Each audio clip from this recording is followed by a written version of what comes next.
যারা জুয়া খেলেন তাদেরকে আমি বলবো রাতের ৩টা বাজে পারলে একা কবরস্থানে গিয়ে মাঝখানে করে বসে থাকেন ২ ঘন্টা। এত বড় কলিজা যদি আপনার থাকে ২ ঘন্টা লাগবে না, আধা ঘন্টা পারলে বসে থাকিয়েন রাতের ৩টায় গিয়ে।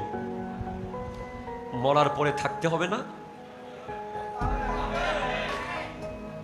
হবে। জান কিভাবে কবজ হবে? কালো কসকসে কাপড় নিয়ে আজরাইল আলাইহিস সালাম জাহান্নামের কালো কালো ফেরেশতাদের বহর নিয়ে আসবে। এমন ভয়ঙ্কর সিচুয়েশন হবে, মনে হবে পৃথিবীর সমস্ত সমুদ্রের পানি তার গায়ের দিকে আসতেছে। মনে হবে সমস্ত কাঁটাযুক্ত গাছ তাকে জড়িয়ে ধরতেছে। মনে হবে সমস্ত পাহাড় তার শরীরের দিকে আসতেছে।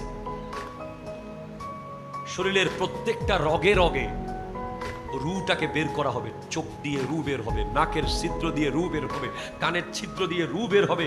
প্লাস দিয়ে টেনে টেনে নখ খুলে ফেললে যেই ব্যথা, এর চেয়ে আরো ভয়ঙ্কর ব্যথা।